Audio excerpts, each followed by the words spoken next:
Tonight I want to show you how to throw a Frisbee. You go like this. You see this? I'm going to take this certificate right here, just give you an example. It's all in the backhand. You got it in the wrist. Go like this. A lot of people do it with their arm, but the key is the wrist. Just like that. See? Okay.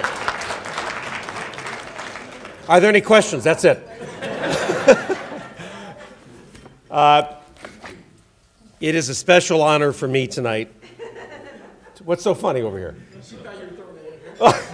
Actually, this is Becky Gaylord of the Plain Dealer, and it's true I was aiming at Becky, as a matter of fact. Years ago, I would have hit her right in the head, but these days, I got to be more careful. No, Becky, I was not pointing at you. Do not write that down, please.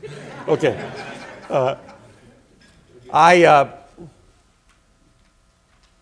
have to say to you that I'm not objective on this issue at all, but my belief is that the greatest measure of a public servant, and all of you are public servants, is someone who does this not because they want to get their name in the Plain Dealer, not because they don't have anything else to do, but because they do it with passion, they do it from their heart, and they do it because they actually believe that although there are lots of ways in life to make a difference, that there is probably nothing you can do in your life that can make both a broad and deep impact like public service. All of you are a part of that, but my brother-in-law, Matt Zohm, to me is the epitome.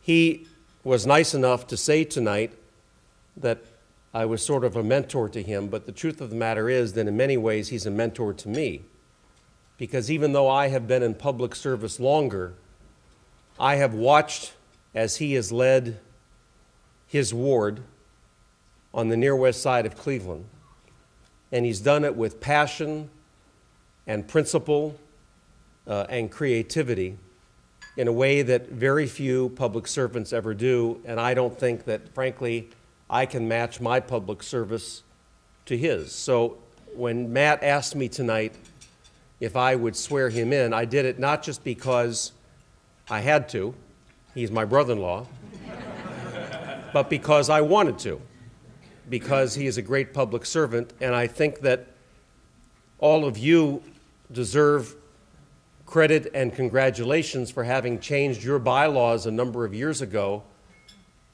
to move from a suburban organization to one that embraces the city, because I think we all know that these days, more than ever before, political boundaries are in many ways artificial.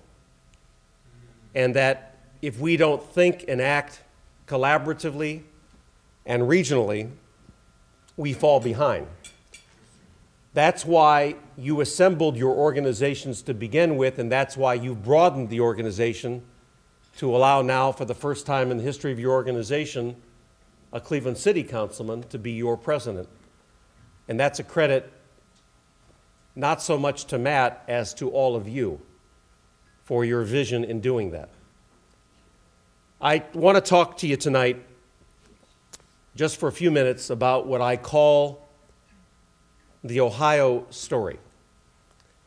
And I'm going to begin the Ohio story with a story that involves Michelle, who's here tonight, and Matt.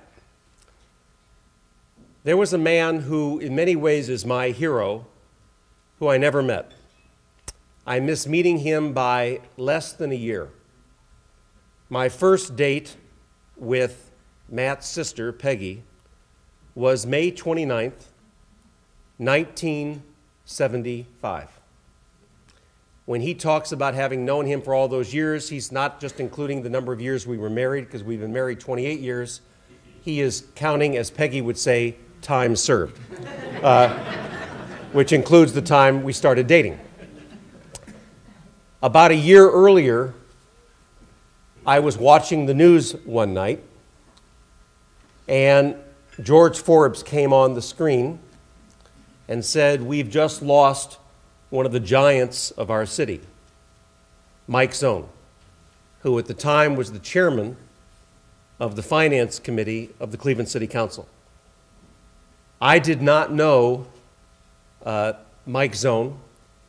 I did not know Peggy Zone when I watched the news that night. But the outpouring of emotion I saw on the news that night, and one of the largest funerals in the history of Cleveland that ensued in the coming days, made an impression on me.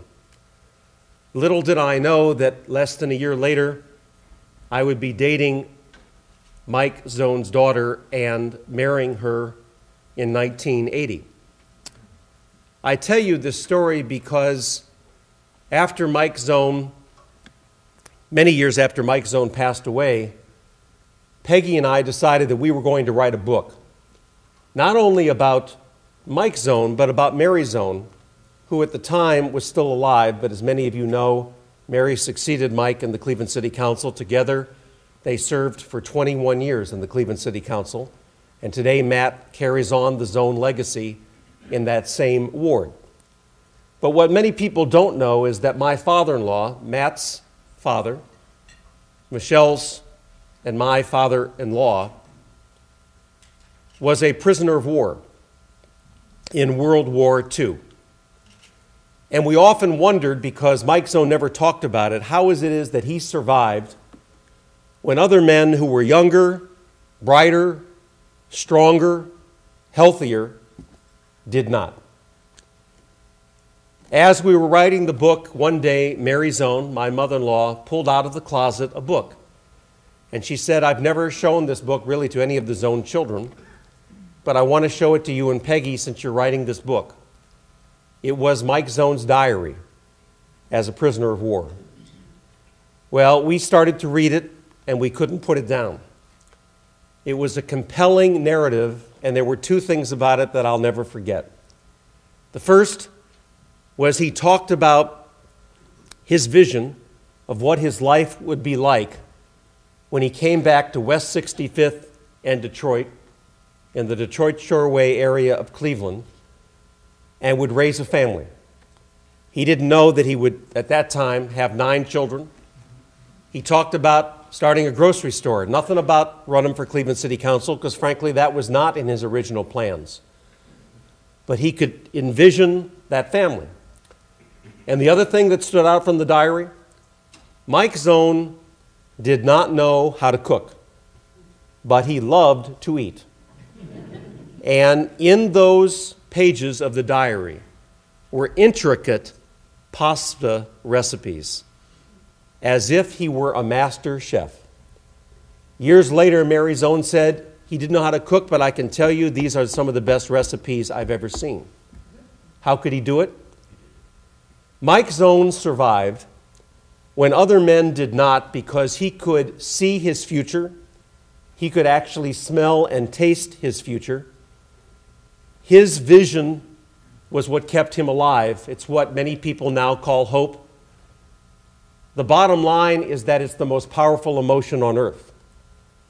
When I served as the Attorney General of our state, I had the opportunity to visit many of the prisons of our state.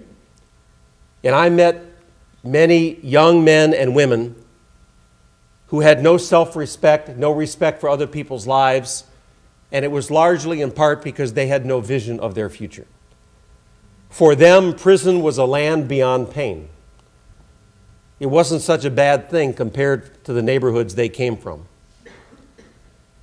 And I actually believe that all of us, not just governors and lieutenant governors, but members of city councils and mayors who are here tonight, all of us who are public servants, have as our ultimate responsibility, our ultimate mission, helping people see their own future, to provide them a vision of what could be.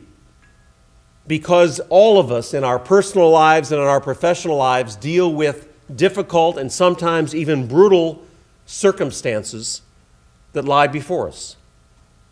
And the only way to get through that is to be able to see the forest for the trees that are before you.